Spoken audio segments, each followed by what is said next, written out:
De vuelta en Tolerancia Cero y presentamos a quien ya habíamos anunciado, el senador y presidente del PPD, Jaime Quintana. Jaime, buenas noches, gracias por estar aquí. Buenas noches, Matías, ¿cómo están? Mónica. Lo quiero invitar, Jaime. Buenas noches, senador. A usted y a ustedes en su casa a ver la siguiente nota y volvemos a la mesa. ¿Serán síntomas o la misma enfermedad? Lo claro es que la semana partió con un estornudo asiático que hizo que el mundo entero comenzara a temblar. Caídas en las bolsas chinas y eso trajo recuerdos difíciles para varios países. Las bolsas de Europa caían, la de Estados Unidos también. Y Chile no quedó ajeno. La tempestad china en realidad nos indica que el periodo de vacas gordas se acabó. Hay que entrar a tijeretear el programa de gobierno porque no hay para cómo darle regalo a todos. Pero la turbulencia duró menos de lo esperado. El llamado a la calma sobre todo el efecto que le puede causar a los fondos de pensiones llegó de primera fuente. Yo sugeriría no apanicarse, hay que ser tranquilo, ver las cosas con perspectiva. Este tipo de situaciones se revierten. Eso con China, pero no nos olvidemos de ese país porque es el principal cliente del cobre chileno. A junio del 2014, Codelco obtenía ganancias de 1.310 millones de dólares. Un año después, esos excedentes no estuvieron ni cerca. Por el contrario, el fisco dejó de percibir 435 millones de dólares. Y eso, que es solo el primer semestre de este año. Y creo que es una señal de austeridad y que el país tiene que entender de que el año 16 va a ser un año complejo también. Todo lo que sube a veces va a bajar. El cobre es un recurso no renovable. Chile no puede seguir viviendo exclusivamente del sueldo del cobre. Es un sueldo que se va a acabar. Justo en un año en el que se tramitan reformas importantes que requerirán una fuerte cantidad de recursos. Una es la reforma educacional. Otra, que ha generado un gran debate entre empresarios, trabajadores y el gobierno, es la reforma laboral. Lo que nosotros sí queremos es que estas reformas sean bien hechas, sean con la debida prolijidad para que vaya en beneficio de todos. Voz del empresariado que habría sido escuchada, y bajar la velocidad del trámite legislativo no se descarta. Nunca ha sido por la vía de recortar derechos por donde se ha visto que se solucionan las crisis económicas, todo lo contrario. Nosotros no nos oponemos a la reforma, pero hagamos buena reforma. Nadie puede desmentir que estamos con una economía con dificultades. Hoy alcanza los 693. Pero esta semana se rompió la barrera psicológica de los 700. Incluso llegó a los 707 pesos. Esto en la antesala a lo que será el inicio del debate por el presupuesto 2016. Las aguas están agitadas. Más aún, cuando el jefe de la billetera fiscal se lanzó con esta frase. Vamos a tener que pedir prestado en el mundo. El fisco tiene que gastar menos el próximo año de lo que gastó este año, o al menos tiene que crecer menos el gasto de lo que creció este año. Y nosotros mismos tenemos que cuidarnos de no endeudarnos tanto, de no consumir tanto, porque entramos en las vacas flacas. Fernando Villegas tiene la palabra. Buenas noches, senador. Buenas, Fernando. Le quiero hacer la misma pregunta que más o menos quedó un poco incompleta con el señor Huenchumilla, relativa a, en términos muy generales, la pregunta, ¿para dónde cree usted o para dónde quiere usted que se vaya esta embarcación que ahora está en una cierta situación de confusión? Voy a recordar lo que dije acá, hay una vía que consiste en acelerar las cosas, aprovechar la coyuntura de la mayoría en el Parlamento, asumir los costos que puedan haber de pérdida de apoyo, asumir que la economía se deteriore en algún grado, pero hacer los ajustes y los acomodos para después crecer más. Eso yo creo que es una visión que existe sobre esto. La otra visión es la de simplemente reparar las cosas que están mal, desde el punto de vista de las que las consideran mal hechas, y en el fondo básicamente es parar la cosa. Y luego está la vía intermedia, que yo creo que es una ilusión óptica, la teoría del gradualismo, que no creo que es una pura frase. Estas cosas, el gradualismo viene significando al final de cuentas simplemente seguir en la misma situación actual. ¿Cómo lo ve usted, senador? Yo creo que, Fernando, que la presidenta en el cónclave nuestro del Estadio del Llano el pasado 3 de agosto bajó una línea bastante clara. Es probable que haya algunos aspectos que hay que irlo llenando de contenido con el paso del tiempo. Y esa línea es, bueno, la frase Creo que es mucho más que la frase el realismo sin renuncia. El realismo, por cierto, tiene que ver con lo que veíamos recién en la nota, con lo que pasó en China, aunque no está tan claro todavía si esas consecuencias, dado que la economía china mayormente no está en la bolsa de ese país, pero efectivamente esto va a traer consecuencias. Ya cerramos el día viernes con un dólar con un precio del cobre de 2.3 libras, dólar la libre, y eso naturalmente es un problema serio. Eso va a significar menos ingresos para el Estado y por lo tanto la responsabilidad, que es un tema que planteaba el ministro Valdés, yo creo que nos va a acompañar. Mira, a mí no me gusta mucho el tema de la gradualidad, te quiero decir. A mí me cuesta pensar que la gradualidad vaya a ser el verbo rector de este gobierno de lo que queda por los próximos dos años y medio. Porque nosotros a la gente que está esperando 8 años por su vivienda no le podemos decir, ¿sabe? Gradualidad. O a la gente que lleva 2 años esperando una cirugía de apendicitis, de hernia, de vesícula, oiga, espere la gradualidad. Porque la gradualidad se instala finalmente, ¿no? O sea, si el tema de la gradualidad son las reformas, también tenemos que despejar, porque se ha hablado mucho del tema de la reforma. Y es imposible priorizar reformas. Claro, uno podrá asumir que nueva constitución va a tomar sus tiempos y que claramente esto va a pasar de este gobierno. Pero en educación, por ejemplo, en educación se dijeron tantas cosas. Fernando, permíteme decir algo.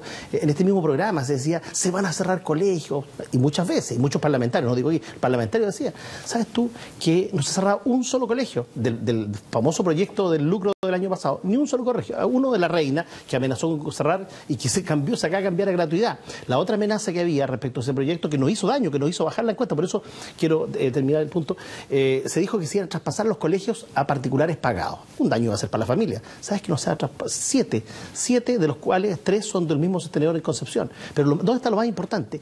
500 colegios, Fernando, 500 se han pasado ya a la gratuidad para el 2016. O sea, esta reforma que tanto daño nos hizo desde el punto de vista electoral, con campaña del terror, lo que uno quiera, bueno, finalmente no era tan mala.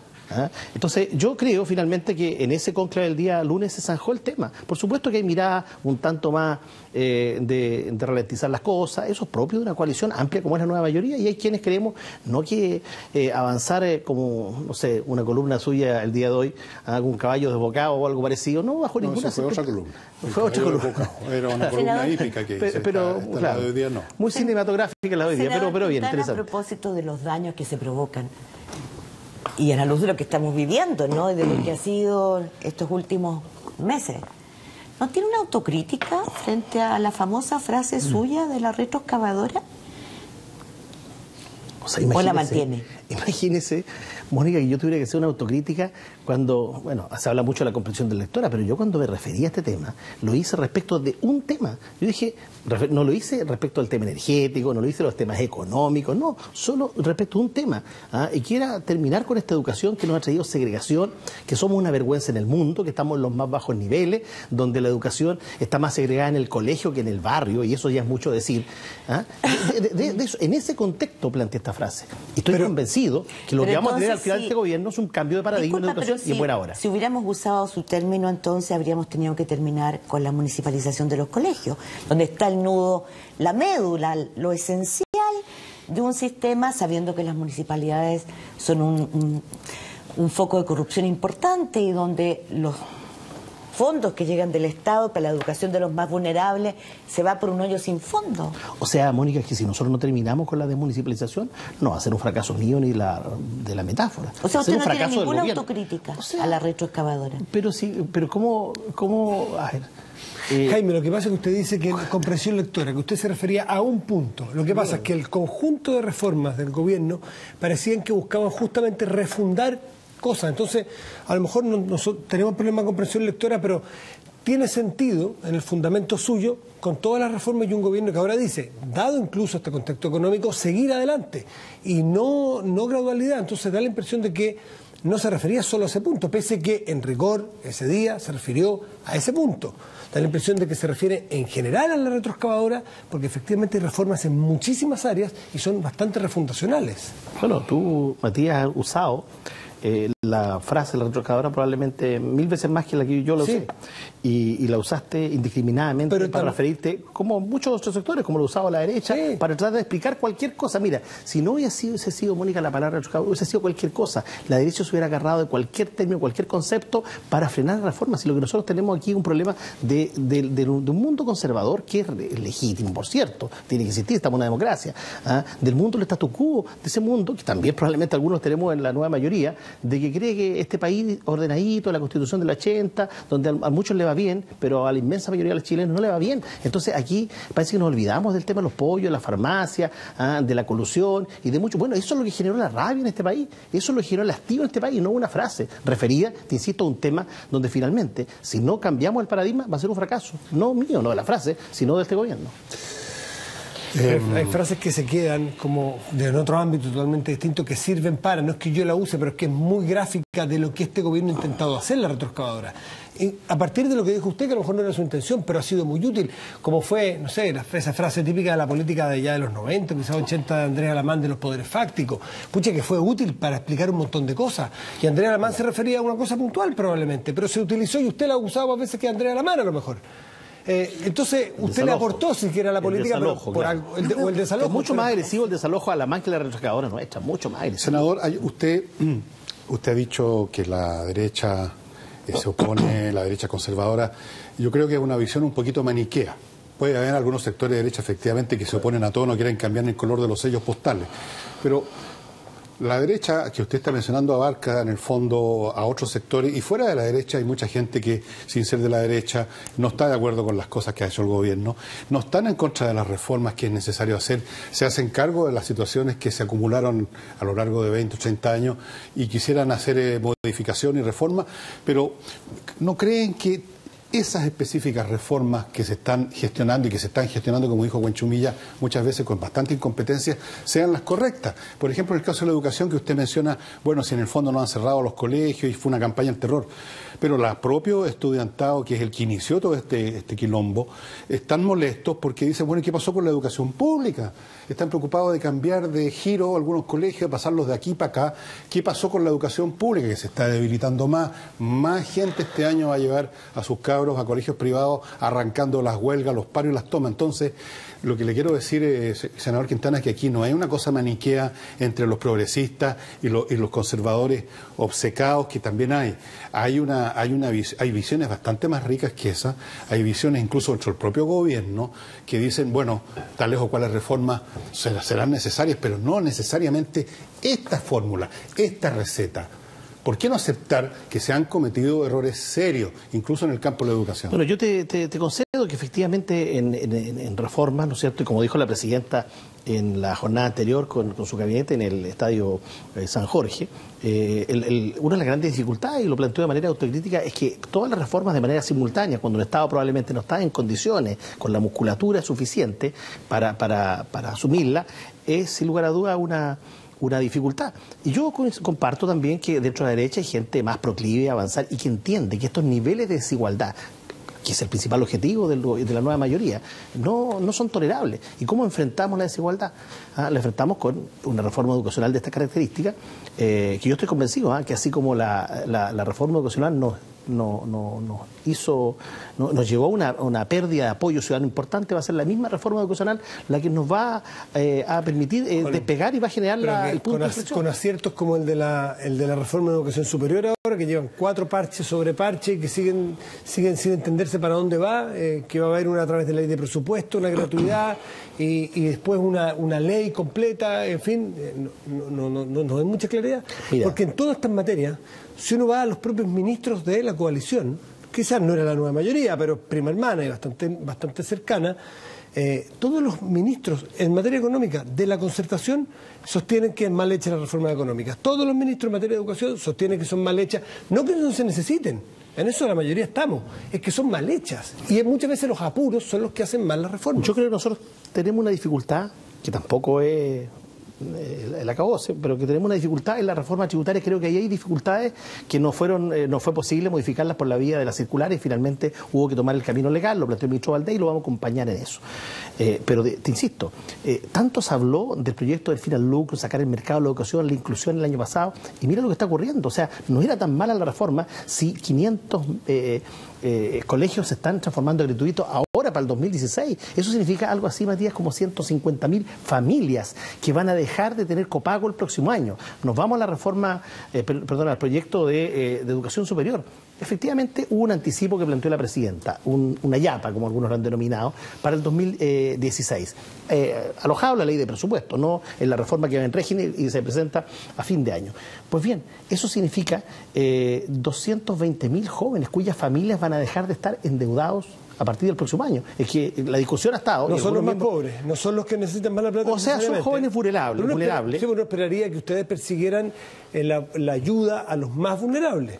Lo que nosotros no vamos a hacer, Matías. Y esto no es para los más vulnerables, lo que por lo menos, para lo que el PPD no se va a prestar, Matías, es que bajo el pretexto de los alumnos vulnerables sigamos engordando a planteles que reconocen ellos, que siguen... Pero sí, esto es a confesión de parte, para ir relevo de prueba. O sea, han confesado que retiran utilidades y esas no sé cuántas universidades, no digo que sean la mayoría de las privadas, hay algunas privadas muy buenas, algunas van a entrar ahora, otras van a entrar seguramente cuando esté la gratuidad en régimen. Entonces estoy hablando de 200.000 familias, 100.000 jóvenes de séptimo año básico, niños, reciben su tremendo computador la próxima semana. Entonces estamos hablando de igual una reforma, de a poco empieza a correr el velo de las dificultades y muestra los aciertos y los logros. Senador Quintana, usted dice que no vamos a permitirlo del lucro. La verdad es que uno no entiende cómo durante 25 años lo permitieron, ¿no?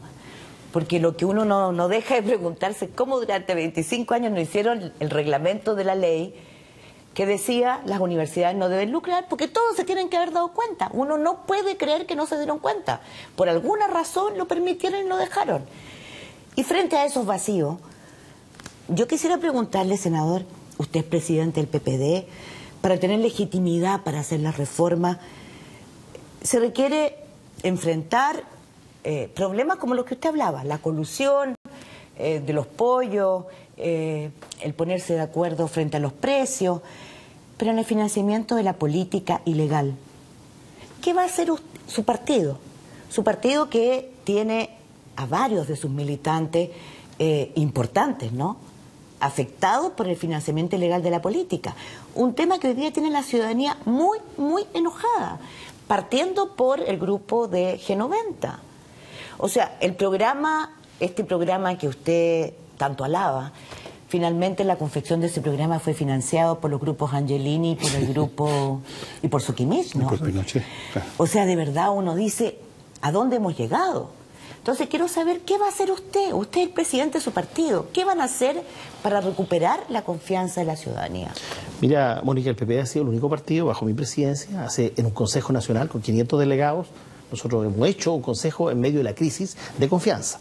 Hace 3 meses hicimos una muy fuerte autocrítica respecto de estos hechos, que como tú bien dicho son bastante transversales, son prácticas bastante extendidas, que como lo dijo el propio Eduardo Engel, esto tiene mucho que ver con estos maletines negros, con toda esta lógica de platas negras, a raíz de lo que hicimos mal en el 2003. Y ese es el tema. Lo que pasa es que, ¿y dónde está el periodismo en general que no profundizó el 2003? Sí, también tiene toda la razón, senador. Y pasaron las campañas y veíamos que la UDI tenía 100 veces más publicidad en las calles y durante muchas campañas del 2003 en adelante. Pero el Parlamento son ustedes. Sin lugar a dudas. Las leyes. Pero es que tiene razón con lo que acaba de decir. Incluso con algo que plantea Fernando, tiene que ver esto también con los quórum, con la lógica de mayoría. Con esta lógica de avanzar en la medida de lo posible. La lógica de avanzar en la medida de lo posible de Elwin no solo estaba circunscrito a los temas económicos, también estos temas. O sea, Lago intentó terminar con estos temas. Bachelet intentó hacerlo en su primer gobierno del año 2006. ¿Qué va a hacer pero usted? No había... ¿Qué va a hacer usted como presidente del partido? Por ejemplo, una medida podría ser... hagamos público todos los aportes reservados. Pero sin lugar a dudas, bueno, es que eso tiene algunas dificultades legales, porque no solo está protegido quien recibe, sino, eso no ha dicho el CERVEL, sino también la identidad del donante. Pero, por ejemplo, eso es un tema, mira, nosotros estamos por avanzar en todo lo que sea transparencia. La verdad que la interpelación que hoy día nos hace una columna en un diario, Eduardo Henkel, de verdad nos debe hacer reflexionar. Nosotros creemos que hay que, mira, en todas estas discusiones que ha habido, en el límite de las reelecciones, en la pérdida de escaños, han aparecido matices. Y hay que ¿Usted ve que en el Parlamento hay congresistas que están arrastrando las patas frente a esta propuesta? Porque claro, son los incumbentes y tienen que votar sobre leyes que les recortan beneficios a ustedes mismos.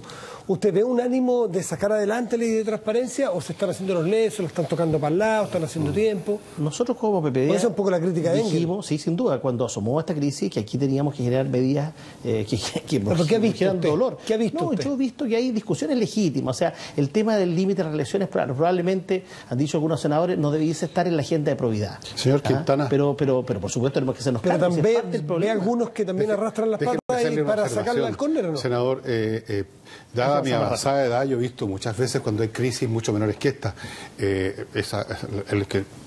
los incumbentes, como dice Matías, hacen autocrítica, se golpean el pecho, ponen el ojo en blanco y después todo sigue exactamente igual. A mí me habría gustado ver siquiera un parlamentario que fuera lo suficientemente hombre, honesto y derecho para decir, ¿saben qué más? No hueven más con esto, porque para hacer campaña se necesita plata y la plata está ahí. Y si el Estado no financia la política para que todos participen de forma transparente, vamos a tener que sacar la plata donde está. ¿Y dónde está la plata? ¿La tiene doña Juanita? ¿La tiene la señora que trabaja en la panadería de la esquina? No, la tienen los Angelini y todas las personas que mencionó Mónica y gente incluso del pinochetismo. Ahí está la plata, buenas noches. Eso, si fueran hombrecitos. En vez de eso empiezan a darse vuelta, nosotros sí, nosotros no, la verdad es que sí, la verdad es que no, y hemos visto un espectáculo de ratas huyendo por todos lados que ha sido francamente lamentable. Yo creo, lo dije de un principio aquí y en otras partes lo he dicho, la política se tiene que financiar de alguna manera. Lo que importa cuáles son los resultados de esa política, que venga la plata de acá o que venga allá, ¿qué se le va a hacer?